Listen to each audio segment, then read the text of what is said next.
이런저런 일상에 지치거나 예기치 못한 좌절을 경험하게 될 때 한 권의 책 혹은 한 구절의 문장에서 위로나 위안을 받으신 적이 있으신가요?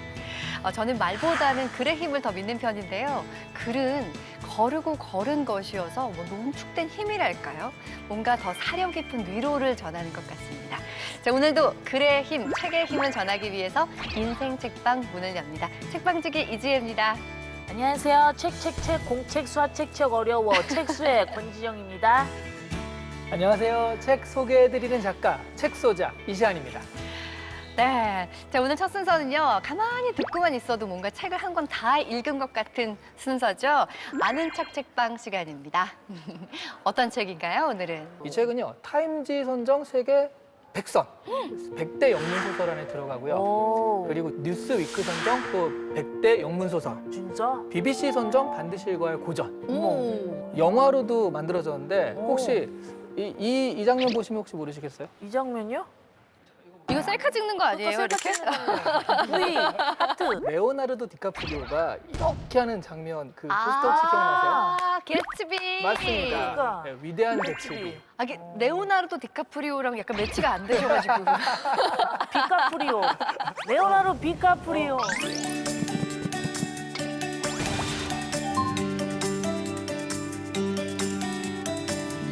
네, 네. 위대한 개츠비 너무 좋죠. 네. 네. 바로 그 위대한 개츠비를 오늘 좀 소개시켜 드리려고 하는데요. 개츠비의 주인공은 누구인 것 같아요? 위대한 개츠비의 주인공? 개츠비잖아요. 개츠비요. 개츠비죠. 아닙니다. 이거는 닉의 시선을 따라서 가는 닉이 주인공인 소설이에요. 영화에는 토비 맥가이어였죠? 그죠, 토비 맥가이어. 오. 네. 주인공 닉이 그러니까 은행업, 증권업을 배우려고 여기로 서부에서 동부로 이사를 와요. 네.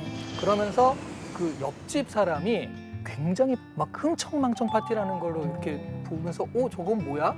저 사람은 뭐야? 이렇게 궁금해했는데 나중에 알고 보니까 먼 친척 동생이 네. 그 사람과 아는 사이인 거예요. 오. 거기에 초대받게 되는 계기가 됩니다. 사실은 숨겨진 이야기가 있습니다. 어떤 거요? 그러니까 이 개츠비가 닉의 사촌 동생인가 데이지라는 여자가 있었거든요. 네네. 이 정도는 데이지에서 데이지인가요? 얼굴이 이 정도는 데이지. 그 영화 속의 데이지랑 헤어스타일이 비슷하세요, 권진영 씨? 아, 정말요? 네. 접점 필요하신 건 아니죠? 데이지가 예전에 개츠비랑 사귀었던 여자였던 거예요. 오. 그런데 개츠비가 너무 가난하다고 얘를 차버리고 네. 다른 남자, 돈 많은 남자랑 결혼해서 살고 있는 그런 중이었던 거죠. 네. 그래서 그 파티에 우연히 만난 것처럼 한 다음에 어. 이제 만남을 가지는데 그러다가 지금 현재 데이지의 남편이 결국에는 누명을 씌워가지고 개츠비를 죽이게 된다. 네. 그런 줄거리입니다. 약간 아침 드라마급 같은 막장이죠, 막장, 좀. 흥미부자. 막장 오브 막장이죠. 진짜. 네.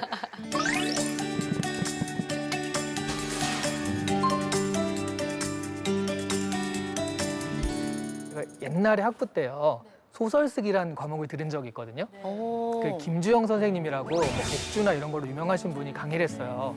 그분이 첫날 오자마자 딱 그 얘기를 하는 거예요.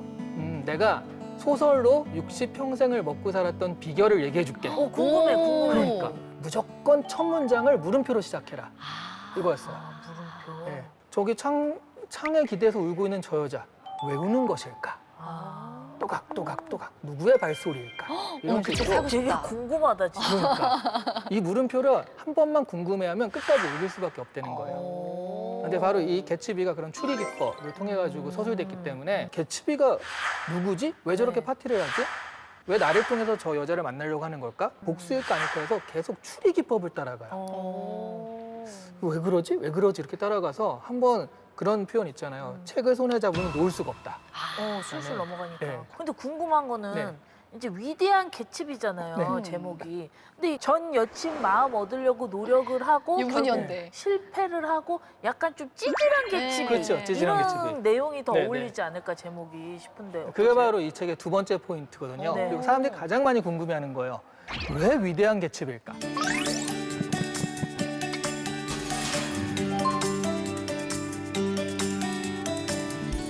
일단 이 제목이 정해지기 전에 또 얘기들이 있어요. 편집자는 처음부터 위대한 개츠비로 하자 그랬는데 이 작가 피츠제랄드는요. 트리말키오 아니면은 황금 모자를 쓴 개츠비 이런 것 중에 하자고. 근데 결국 편집자가 그건 안 좋아요 하고 싸우다가 이미 넘겼다고 인쇄 들어가서 어쩔 수 없다고 해서 위대한 개츠비로 나오게 되었습니다. 정말 다행이네요. 그러니까요. 네. 근데 그럼 이 편집자는 왜 위대한 개츠비냐? 그 두 가지 설이 있는데요. 하나는 당시에 위대한 몬느라는 책이 되게 유행을 했어요. 그래서 약간 그런 시리즈 있잖아요. 또 하나는 이건 약간 비꼬는 힘인데 당시에 순회 공연하는 마술사들이 많았는데 네네. 그들 이름에 항상 그레이티스트를 붙였습니다. 위대한 마술사 누구? 그게 이렇게 보니까 그렇지 약간 그래서 비꼬는 의미가 있어가지고요. 위대한 마술사 누구를 소개합니다라고 했는데 그 위대한이 그 의미가 아니라 사실은 여기 개츠비가 그렇게 위대하지 않잖아요. 네. 찌질하니까 오히려 그렇게 약간 비꼬는 의미도 썼다. 뭐 이런 게 있습니다. 근데 개츠비를 되게 찌질하게도 볼 수 있지만 네. 그 첫사랑을 잊지 못해서 내가 돈을 벌어가지고 그 첫사랑을 다시 찾아온 거잖아요. 어떻게 생각하면 이 금권만능주의 사회의 그 순정, 그 사랑을 쫓아가는 네네. 로맨티스트. 그래서 어떤 면에서 위대한 점이 있지 않을까 하는 생각이 들어요. 갑자기 개츠비 얘기를 듣다 보니까 드라마 한 편이 생각나요. 빠바바 이 음악 뭔지 아시죠? 네. 원빈 딱 등장하면서 얼마면 돼? 얼마면 되는데? 또 그 장면이 생각이 나네요.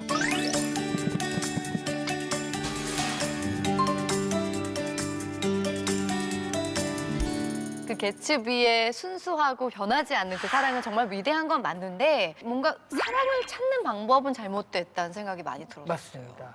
당시가 재즈 시대라고 하거든요. 1920년대인데 미국이 그 부가 넘쳐나는 시대였던 거예요. 네.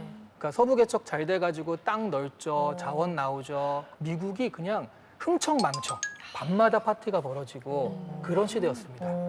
결국 개츠비가 이 여자한테 다시 잘 보이기 위해서 돈을 번 거잖아요. 네. 그 돈을 뭘로 벌었는지 아세요? 이 소설엔 정확하게 묘사가 안 됩니다. 네. 근데 그래서 불법으로 벌었나요? 맞아요. 아 진짜? 여기서 짐작할 수 있게 나오거든요. 이 당시가 금주법 시대라 네네. 밀주를 만들어서 이런 방법으로 돈을 급속하게 모아가지고 흥청망청 썼기 때문에 개츠비의 말로도 좋지 않고요. 죽었잖아요. 네. 아니, 그럼 뭐야 위대한 개츠비는 아니네. 과정도 아름다워야 진정한 아름다운 결말에 도달하지 않을까? 네. 이런 얘기들을 우리가 찾아볼 수 있을 것 같아요. 네. 자, 돈과 명예, 허무한 인간의 욕망에 대해서 다시 한번 생각해보는 시간이었습니다. 오늘 아는 척 책방 위대한 개츠비 만나봤습니다. 다음 시간도 기대해 볼게요. 네.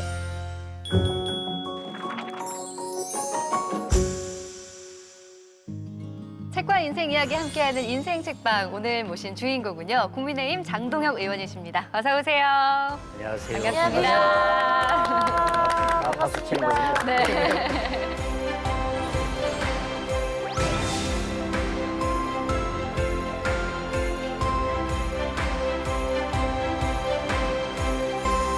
네, 정말 한동안 뭐 토론회나 뭐 브리핑 같은 데서 여당을 대변하는 역할을 쭉 해오셨잖아요. 네. 저는 그래서 오늘 처음 뵀지만 굉장히 자주 뵌 것 같은 느낌도 들어요. 화면에서 보는 것보다는 덜 싸납게 생겼어요. 아, 좋으신데요? 훈남이세요. 예, 화면에서 논평할 때는 네. 주제가 주제다 보니까 네, 실제로 보면 그보다 훨씬 더 부드럽습니다. 이렇게 의원님의 웃는 모습을 네. 볼 수 있으니까 너무 좋은데요. 자, 오늘 의원님이 선정해주신 책을 통해서 의원님의 책 이야기, 인생 이야기 함께 나눠볼 텐데요. 오늘 선정해주신 책은 바로 알랭드 보통의 불안이라는 책입니다. 자, 이 책에 어떤 내용이 담겨 있는지 함께 보고 올까요? 알랭드 보통의 불안은 우리가 일상에서 겪는 다양한 종류의 불안 중 사회적 지위와 관련된 불안을 집중적으로 탐구합니다. 그는 불안을 현대를 사는 우리에게 매우 밀접한 개념이라고 보고 우리의 삶은 불안을 떨쳐내고 새로운 불안을 맞아들이고 또다시 그것을 떨쳐내는 과정의 연속이라 말합니다. 일상의 철학자 알랭드 보통이 파헤친 불안, 그 원인과 해법. 불안과 두려움이 많은 시대를 살고 있는 우리에게 더 나은 인생을 살기 위한 방법이 담긴 현대인을 위한 철학서입니다. 우리는 정말 하루에도 몇 번씩 불안한 삶을 사는 것 같아요. 불안의 연속이라고 하잖아요. 저 같은 경우는 뭐 아이를 기르다 보니까 온 세상 모든 게 다 위험해 보여요. 두 분은 어떠세요? 어떨 때 불안을 느끼세요? 저는 일단 개그우먼이다 보니까 저보다 다른 사람이 더 웃긴 멘트를 치거나 할 때 굉장히 사시나무 떨듯 불안하면서. 예. 그리고 이 책 보면 가장 견디기 힘든 성공은 가까운 친구의 성공이다라는 말이 있었잖아요. 네. 가장 가까운 이시안 작가가 나보다 더 웃길 때가 가끔 있거든요. 그럴 때 매우 불안하더라고요. 진짜. 아, 그래서 네. 이제 아나운서 막 활짝 웃는데 옆에서 이런 눈초리로 계속 이렇게 보셨구나. 웃기면 안 집합할까 말았는데 후배도 아니고. 네. 저 같은 경우는 요즘에 챗 GPT 때문에 엄청 또 이렇게 바쁘시잖아요. 그 연락이 많이 오거든요. 네. 강연을 해달라고. 그래서 하루에 10개씩 이메일이 오더라고요. 근데 얘가 계속 이러지 않을 거라는 거 아니까 불안해요. 이게 9개, 8개 해서 0개로 떨어지는 순간이 올 거잖아요. 이걸 아니까 이거 자체가 잘 되고 있는데도 불안한 거예요. 근데 이게 진짜 포인트인 게요. 불안이라는 게 정말 잘 나간다고 없는 게 아니고 맞아. 네. 그렇죠? 아예 힘들 때라고 있는 거 아니고 그러니까 사람의 어떤 순간에 찾아올지 모른다는 게 가장 불안한 것인 것 같은데 어떠세요? 우리 의원님도 불안이 있으실까요? 지금 3가지 불안이 있습니다. 불안이 한계가 있는 게 아니군요. 첫째, 내가 이 방송을 잘 마칠 수 있을까 갑자기 불안하는 게 있고, 네. 사실 오늘 뭐 책보다는 네. 사실은 우리 시청자 여러분을 많이 웃겨야겠다 이렇게 마음 먹고 왔는데 아까 옆에 사람이 웃기는 거 별로 안 좋아한다고 그래서 그러네요. 내가 좀 전략을 바꿔야 되기 때문에 게임은 웃기셔도 됩니다. 갑자기 불안해졌고 사실 개인적으로는 요즘 정치인이니까요. 네. 지금 여야가 너무 극한 대립을 하고 있으니까 네. 과연 이게 언제쯤 끝날까? 또 우리가 언제쯤이나 정말 화합하고 협력하면서 국민들의 삶을 챙길 수 있을까에 대한 불안감이 있습니다. 그러시군요. 저는 사실 이 책 읽으면서 내가 느끼는 불안을 뭔가 좀 더 객관적으로 바라보고 뭔가 이성적으로 들여다볼 수 있는 기회가 됐던 것 같아요. 의원님께서 이 책을 인생책이다라고 선정하신 이유가 있으실 것 같아요. 저는 솔직히 이 책을 3번 읽었습니다. 와. 처음 읽었을 때는 제가 조그마한 음악회 사회를 보면서 네. 마침 그 음악회 주제가 불안이었거든요. 곡들도 다 이제 그와 관련된 네. 곡이었고 그래서 좀 뭔가 좀 있어 보이게 해설을 해야겠다라고 생각을 하고 이 책을 선택했는데 그때 제가 느낀 느낌은 누가 이렇게 번역을 잘 못했을까? 왜 이렇게 번역을 해서 이해를 못하도록 이렇게 책을 썼을까 하는 생각을 했었고 와. 두 번째는 제가 국회에 파견 나왔을 때 법관으로서 제 생일날 국회에 있는 직원이 저한테 네. 선물을 줬는데 그게 또 이 책이었어요. 오. 제가 맨 처음 책을 샀을 때는 표지가 빨간색이었거든요. 네. 근데 이렇게 표지가 바뀐 다음에 제가 다시 한번 선물로 받아서 이 책을 다시 한번 읽었습니다. 그리고 이번에 이제 방송을 하기 위해서 옛날 기억이 다시 안 나는 거예요. 처음에는 번역이 잘못됐다. 두 번째는 뭔가 어렵다. 이렇게 생각하고 이번에 다시 읽었는데 또 다른 의미로 다가오더라고요. 시청자 여러분이나 아니면 여기 읽어보신 분들도 인생의 좀 험한 시기? 굴곡을 한번 넘고 나서 이 책을 다시 읽으시면 이 책의 의미가 처음 읽었을 때와는 전혀 다른 의미로 다가올 거라고 생각합니다. 자, 알랭드 보통의 불안. 의원님께서 3번 읽으셨다고 하셨는데요. 이 책을 통해서 의원님의 책과 인생 이야기 키워드를 통해 알아보겠습니다. 첫 번째 키워드 볼까요? 결핍과 불안. 이 책에서 나온 불안의 원인 중에 하나가 사랑의 결핍이더라고요. 의원님 인생을 제가 얼핏 들여다봤더니 교육 공무원에서 판사, 정치인까지 주어진 자리에 안주를 안 하시고 계속 뭔가 도전을 하셨고 참 대단한 게 그 모든 걸 성공하셨다는 생각이 들거든요. 그렇기 때문에 약간 불안, 결핍 이런 것과는 굉장히 안 어울리세요. 이렇게 딱 보면 엄친아 스타일. 네. 엄친아 아시죠? 네네. 네, 그냥 뭐 얼굴도 잘생겨, 공부도 다 잘해, 가졌어요. 집안도 좋아. 그냥 엄친아 맞으셨죠, 의원님? 근데 이 칭찬을 듣는 순간 굉장히 불안해한 모습을 지금 보이시거든요. 갑자기 불안해. 너무 맞춰서 그런가? 이 책과 연결시켜서 결핍과 불안이라는 이야기를 해보면 네. 어렸을 때부터 가정 형편이 매우 어렵고 아, 그런 정말요? 결핍들이 있었고 정말요. 그 어려운 시기를 거치면서 제가 다져왔던 그런 것들이 삶을 살아가면서 저를 앞으로 나아가게 하는 큰 힘이 됐고 도전할 수 있는 힘이 됐다고 생각을 합니다. 그리고 지금도 사실 결핍에 대한 불안이 있죠. 네. 정치인으로서 가장 큰 결핍에 대한 불안감은 알랭드 보통이 말하는 사랑에 대한 결핍입니다. 제가 언제까지 정치를 할지 모르겠지만 정치를 다 마치고 났을 때쯤 아 그래 우리나라에도 이런 괜찮은 정치인이 한 명 있었다라고 하는 칭찬을 듣는 것. 많은 국민들로부터 그런 사랑을 받고 싶은 그 욕구 때문에 요즘도 늘 불안하죠. 내가 정치를 맨 처음에 시작했을 때 국민들로부터 정치인의 좋은 모델을 보여주고 그 사랑받기 위해서 시작한 것인데 과연 이 사랑을 내가 받을 수 있을까에 대한 그 불안이 요즘도 계속 있죠. 네. 네. 제가 인터뷰 기사에서 본 적이 있는데 정말 학교에 갈 그 버스비가 없어서 정말요? 30분 걸어서 초등학교를 다니고 학교에서 자기도 하고 어머. 굉장히 고생을 많이 하셨더라고요. 그렇게 되면 사실 유년기는 굉장히 흔들림이 많잖아요. 외부 환경에 의해서. 그럼에도 불구하고 흔들림 없이 목표를 향해서 정진할 수 있었던 원동력이 뭘까요? 가정 형편은 어렵고 경제적으로 어려웠는데 네. 학교에서 친구들이나 뭐 선생님들이나 아니 주변 분들이 그래도 저를 사랑해 주셨다는 겁니다.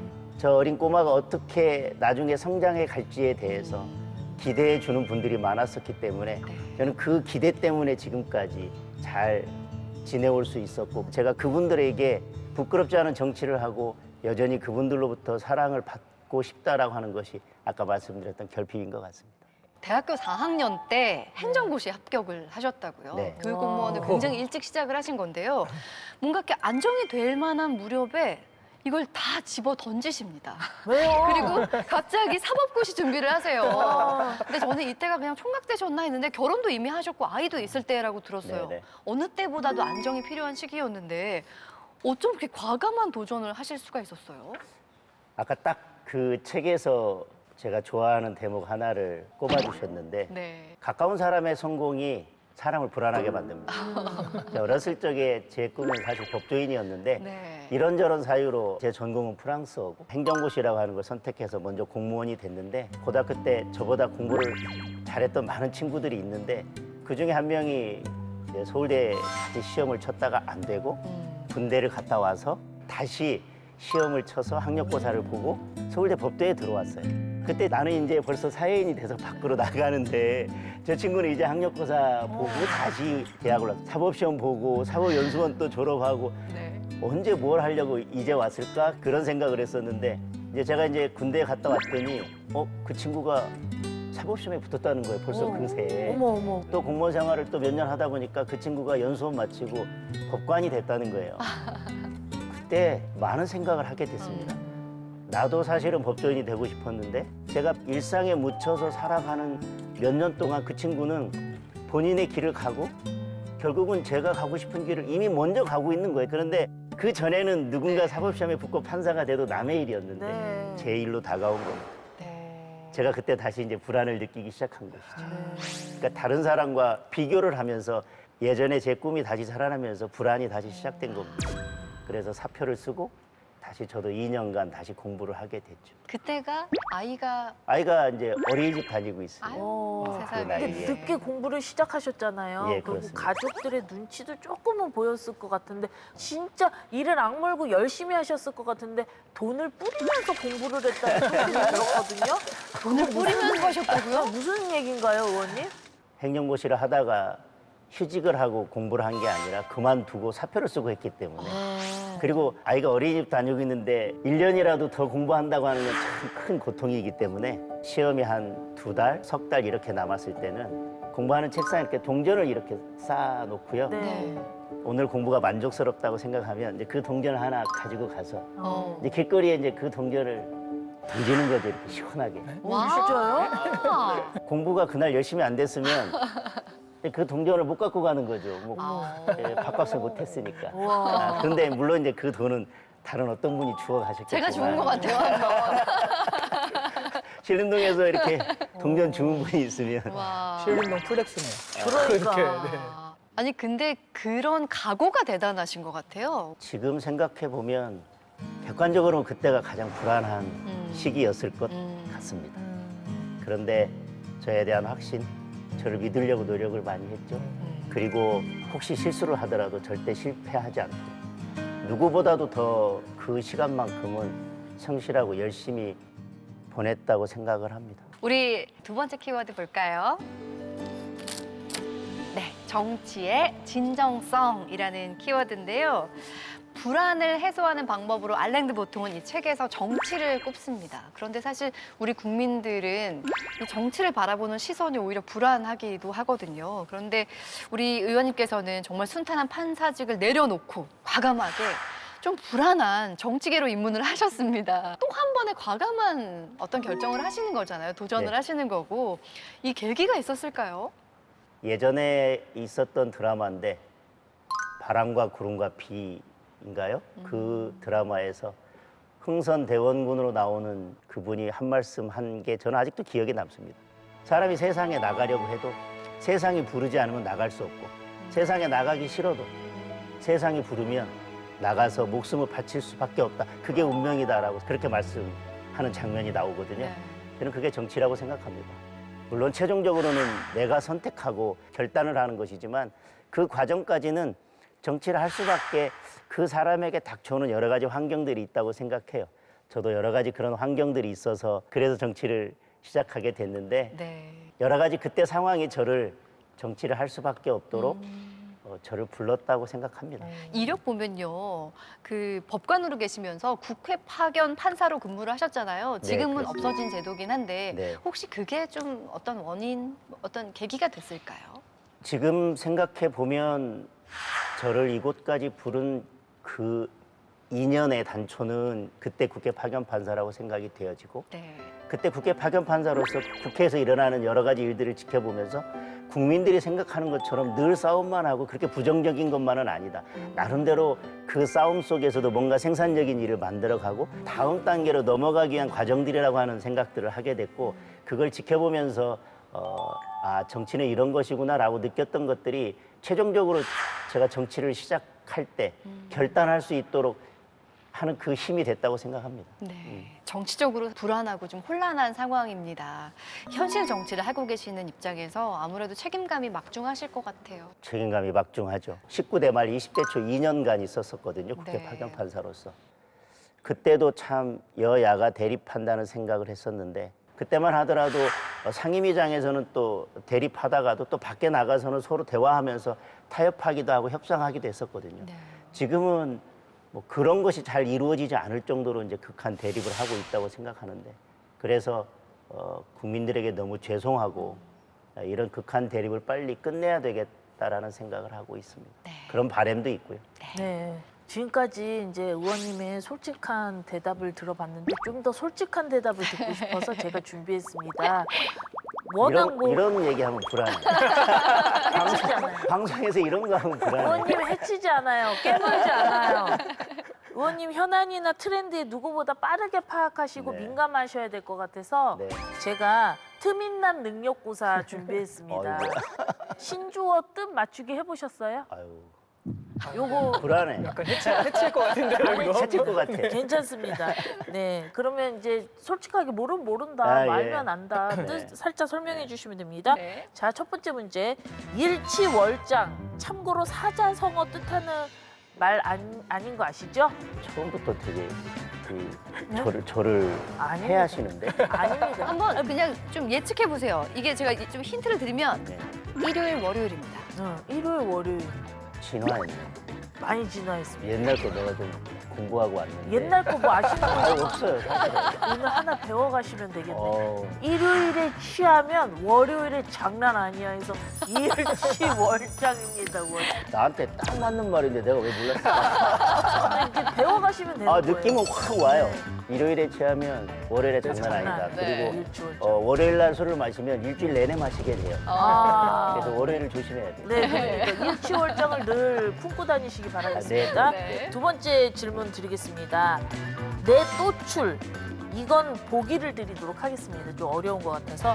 1번, 내가 또 대출 받았어. 네, 2번, 내가 또 출출하네. 3번, 내일 또 출근이네. 3번. 4번은 보지도 않고. 아, 3번. 네, 3번. 맞습니다. 의원님. 이건 알고 계셨어요? 야. 나는 객관식에 강한데. 500원을 막 던주세요, 저희한테. 시험에 강한 스타일이셔서 그러니까요. 객관식으로 하면 네. 그러니까요. 자, 그럼 또 다음 문제. 중꺽마 무슨 뜻일까요? 아, 이건 아셔야죠. 중요한 건 뭐 꺾이지 않는 마음. 오, 의원님 컨닝하셨어요? 아니 그게 아니라 뭐 이 정도 옛날 건 제가 좀 준비해 왔는데 중꺽마. 앞에서 너무 어렵네요. 그래서 그렇죠. 요즘에 하나 더 어떤 진화했어요. 걸? 중요한 건 꺾이지 않는 마음이 아니라 네. 중요한 건 꺾여도 그냥 하는 마음. 그래서 중꺽마야? 요즘에 약간 진화해서 아. 중요한 건 꺾여도 그냥 하는 마음. 그래. 이렇게 살짝 진화했습니다. 중꺽마. 자, 마지막 문제입니다. 신조어예요? 신조어예요? 오운완. 오운완. 나 오늘 오운완 했잖아. 눈이 살짝 커지셨어요. 지금 얘기 들었을 때. 오운완. 오늘 운동 오늘 운동. 완성. 그럴 수 있어요. 그럴 수 있어요. 오늘 운동 완료해서 아, 오운완이라고 완료. 합니다. 맞아. 네. 아이, 지금까지 트렌디한 남편 너무 감사드립니다, 의원님.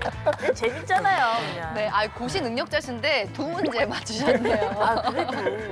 어떻게 불안도 좀 내려갔나요? 사실은 제가 시험에 붙을 때마다 네. 진짜 국가 기밀인데 네. 시험 문제가 유출됐었어요. 이런 게 바로 중꺽마죠. 꺾이지 않는 마음입니다. 네. 축복만 해요. 네. 자, 장동혁 의원님과 인생과 책 이야기 함께하고 있습니다. 세 번째 키워드 볼까요?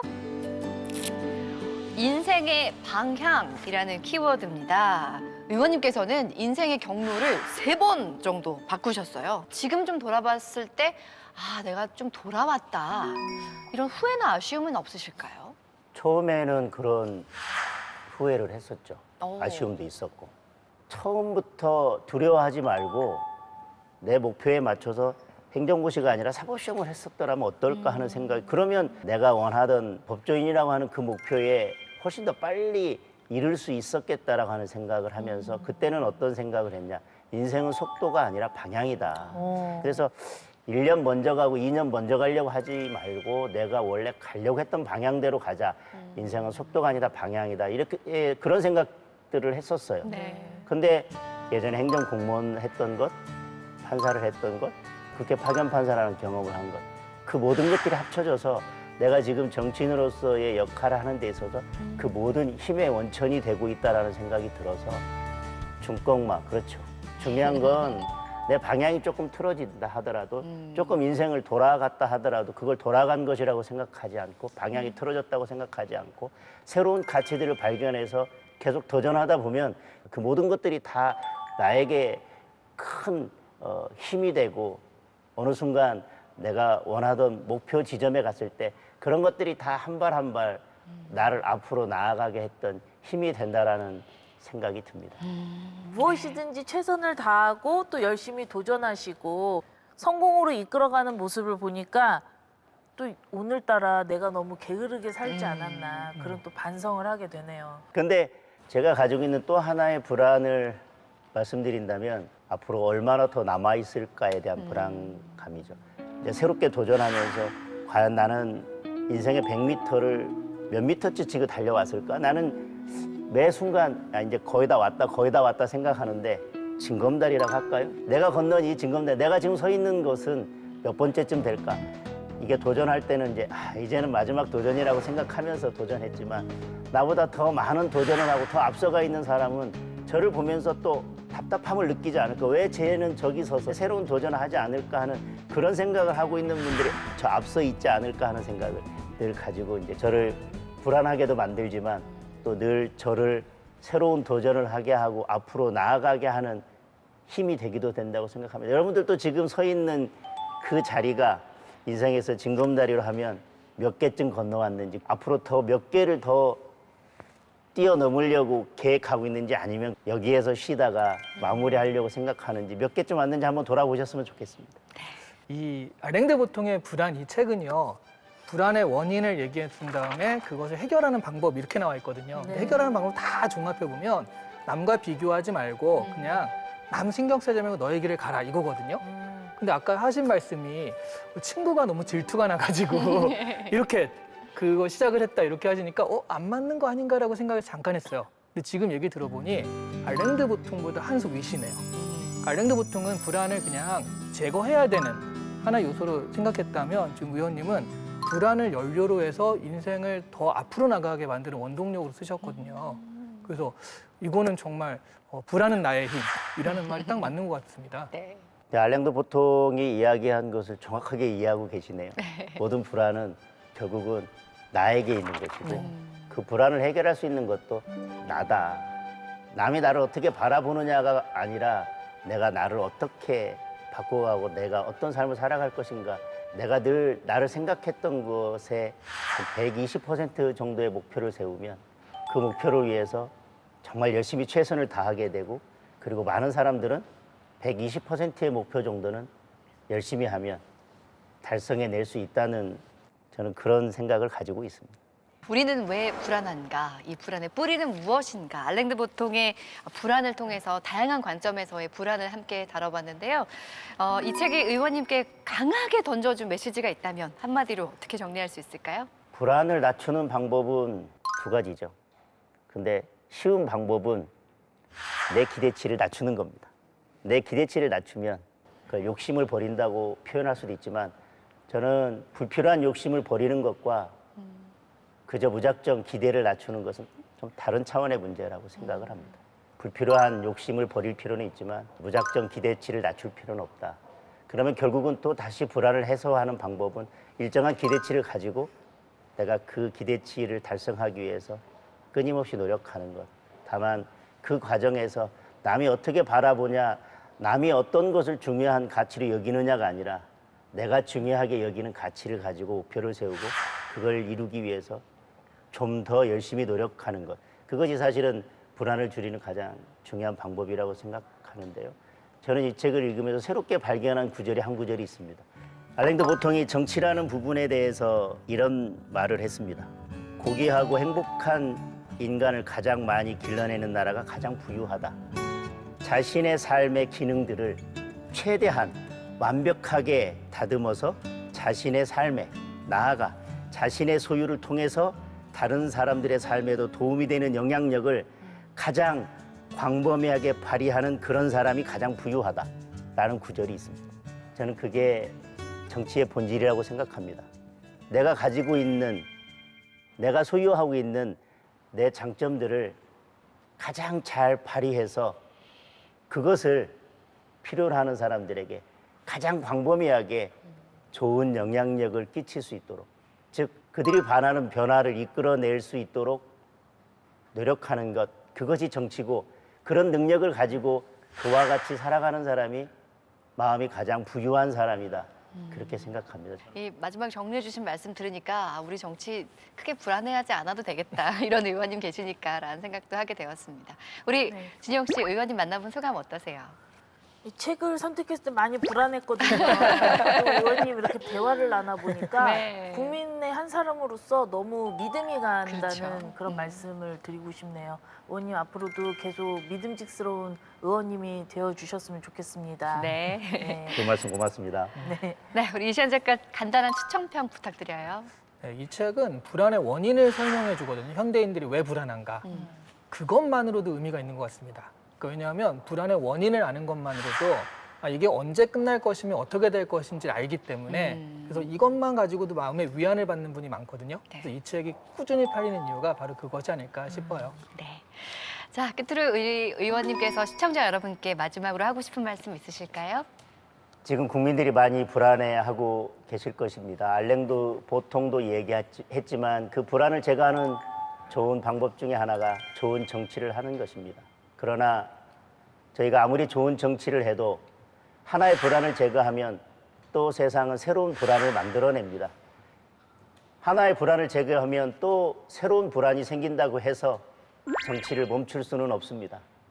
늘 국민들 가운데 새롭게 도전해오는 그 불안들을 제거해 나가기 위해서 열정을 가지고 끊임없이 노력하는 것이 정치인의 소명이라고 생각합니다. 그런 정치인이 되도록 노력하겠습니다. 네, 고맙습니다. 지금까지 국민의힘 장동혁 의원님과 이야기 나눠봤습니다. 좋은 말씀 감사합니다. 감사합니다. 감사합니다.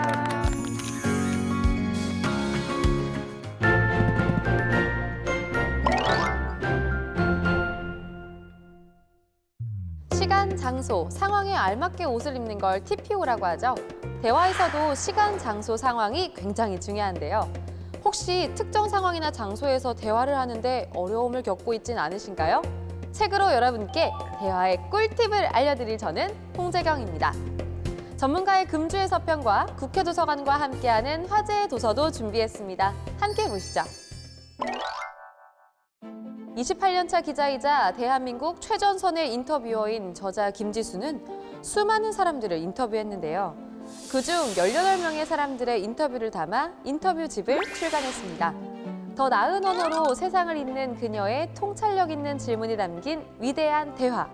저자는 수많은 지혜자들과의 만남으로 함께 가기 위해 약해져야 한다는 진실을 얻게 되었다고 하는데요. 파괴되지 않는 삶을 위한 인생의 언어를 찾아가는 여정. 18명의 호기심과 낭만, 삶에 대한 지혜를 가득 담은 책 위대한 대화입니다. 말 한마디는 우리의 이미지를 결정하기도 하죠. 말을 잘하려면 노력이 필요하다고 합니다. 말 한마디로 상대의 마음을 사로잡는 꿀팁 속으로 가보시죠. 무례한 말을 하는 사람들은 이렇게 말한다고 합니다. 난 그냥 앞에서 솔직하게 말하지 뒤에서 딴 얘기 안 해. 혹시 이 말 어디서 들어보진 않으셨나요? 그럴 땐 책 제목처럼 이렇게 말해보는 건 어떨까요? 말하기 전에 생각했나요? 편의점에 가면 계산 전에 항상 듣는 말이 있죠. 봉투에 담아드릴까요? 여러분은 어떻게 대답하시나요? 저자는 최악의 답변을 하는 손님을 직접 목격했습니다. 그럼 내가 손으로 다 들고 가리? 이런 대답을 하는 사람과는 아무도 친해지고 싶지 않겠죠. 진심을 담은 아름다운 말로 타인과 좋은 관계들을 차곡차곡 쌓아나갈 수 있는 비법서. 말하기 전에 생각했나요? 입니다. 오늘의 서평책은 슬픔은 원샷, 매일이 맑음입니다. 여기 책 표지에 있는 점자로 예상하셨을 수도 있는데요. 저자이자 구독자 약 55만 명에 달하는 유튜버 김한솔은 18살 때 레베르 시신경병증을 판정받고 시각장애인이 되었습니다. 갑작스럽게 찾아온 장애로 한때 절망에 빠졌지만 훌훌 털고 일어나 당당히 자신의 삶을 개척해 나가는데요. 다르다는 것이 뭔가를 꿈꾸는데 장애가 될 수 없다는 걸 많은 염려 속에 유튜브를 시작하게 된 후 받게 된 실버 버튼. 점자로 된 실버 버튼을 받기 위한 계속된 반송 과정 끝에 세계 최초로 모든 문구가 점자로 제작된 실버 버튼을 받게 됩니다. 서평자 이한나 한국보건사회연구원 장애인정책연구센터 부연구위원은 수많은 장벽과 싸우며 원하는 길로 나아가는 한솔의 삶은 자신뿐 아니라 세상에도 장애를 수용하게 하는 과정이다라고 말합니다. 또 십수년 뒤 어쩌면 그의 영향으로 조금은 바뀌었을 세상에서의 한솔의 또 다른 이야기를 기대한다라며 서평을 마무리합니다. 우리는 분명 좋은 날을 향해 나아가고 있어. 그의 말처럼 미래를 향한 기대감으로 충만한 삶을 사는 건 어떨까요? 국회 도서관과 함께하는 화제의 책. 첫 번째 책은 부의 추월차선입니다. 미국 아마존 금융사업 분야 1위이자 국내 유명 서점 10년간 종합 베스트셀러로 유명한 책인데요. 가장 빠르게 부자가 되는 새로운 패러다임을 제시해 큰 반향을 불러일으켰죠. 젊을 때 은퇴하는 방법을 알려주는 MJ 드마코의 부의 추월차선입니다. 두 번째 책은 동물농장입니다. 조지 오웰을 대신할 만한 작가는 없다. 전 세계에서 가장 영향력 있는 잡지 타임즈에서 조지 오웰을 이렇게 평가했는데요. 20세기 영미문학의 가장 중요한 작가 조지 오웰의 정치 권력을 부패시키는 근본적 위험과 모순에 대한 빼어난 우화를 담은 소설. 문학의 사회 비판적 역할에 대한 고민이 담긴 위대한 풍자 소설인 조지 오웰의 동물농장입니다. 대화에 물꼬를 트는 말의 품격을 테마로 오늘 뭐 읽지 함께 했는데요. 추천 도서로 대화의 꿀팁을 얻어가는 건 어떨까요? 좋은 책을 읽는 것은 과거 몇 세기의 가장 훌륭한 사람들과 이야기를 나누는 것과 같다고 하죠. 책과의 대화를 통해 마음의 양식을 쌓는 걸 추천드리면서 오늘 뭐 읽지는 다음 주 새로운 책으로 또 인사드릴게요.